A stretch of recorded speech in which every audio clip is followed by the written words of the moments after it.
So, I followed your advice and used multi-rater feedback, but this data can't be right. What went wrong? It's a legitimate question to ask. After this video, you'll be able to identify reasons that managers inflate or deflate performance ratings. So, and if you pause and reflect again, think about why would a manager, or if you're a manager yourself, inflate or deflate a performance ratings? What would be the reasons behind that? What possible benefit would it have? Let's look at some. Why do a manager inflate ratings? What's their motivation for that? One is to maximize merit and raises and rewards. Here's one I've seen a lot in my career. I've got an employee, they're doing okay, they're an average performer, but if I give them a better rating, I can get them a 5% raise rather than a 3% raise. That's not what performance management is about. Performance management is about giving you the rating that you deserve on your performance.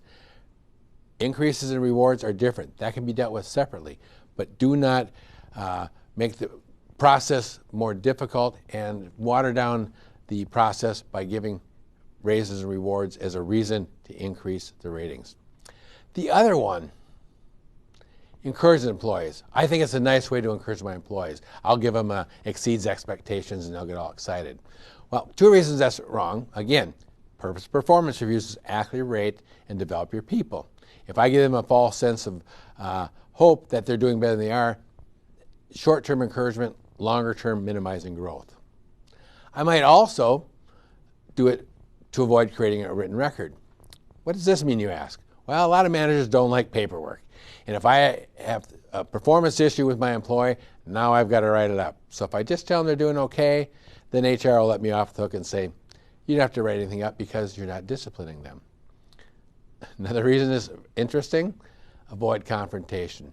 We've sort of talked about this when we talk about difficulty of feedback, but if I give you a good rating, nobody cares. I always think about this in the academic world. Anytime I give a student a C or a low grade on any paper, I can guarantee there's probably going to be a phone call or an email wanting to know why I didn't do better and wanting to debate about it. It would be easier just to give them a higher grade and then I don't have to worry about all that. But if I'm concerned about their development and growth, I got to live with the confrontations that come from it. Next balloon says, promotes undesirable employees out of the unit.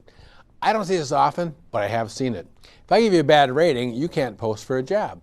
And if you can't post for a job, you're never leaving my department. And you're a mediocre employee. So if I just keep doing the giving you good reviews, you have a chance to post, and I can once and for all get you out of my department. Again, not the right reason and not right the motivation to give people a better review. Also makes the manager look good. There's some politics that go on in organizations, and all managers want to look good and look at all my employees exceed expectations. I've had that a lot in organizations I worked with when we would review those. Some managers are always wanting their people to be exceeds expectations. We need to evaluate honestly. So these are motivations in a purest sense. Many of them are not terrible managers who have these reasons, but they do get in the way of actually administering your performance management program. So let's look at the other side of the coin. Why would I deflate them? Certainly, all the things we talked about now, we tend to like to make people feel better. Why would I deflate them? Let's look at a couple of reasons.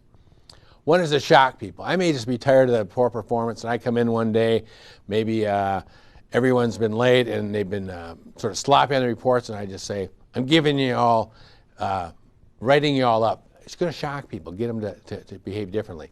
That's not the reason. One event should not influence the overall performance ratings. The other one is to build a case for termination. This one I see a lot. Now, if an employee is not doing well, you certainly should be documenting their performance. But in a case like this where I've seen it happen is somebody doesn't want to deal with the issue, so I'll just give them bad ratings and then I'll be able to terminate them. That's the wrong reason to give poor ratings. Teach a lesson. This is sort of like the shock, only not quite so dramatic. I'll give you a lower rating or an average rating just to show them that who's boss. And lastly, it can send a message that I'm a tough grader. I I have high standards and it's really difficult to get a good review in my department. So all these motivations are there, both positive, that inflate, and deflation. The key for any good rating and performance process is to honestly evaluate your employees. And you have to check your own motives for these. So if you find yourself doing these, look into your heart and say, what is it that I'm doing and how do I eliminate this?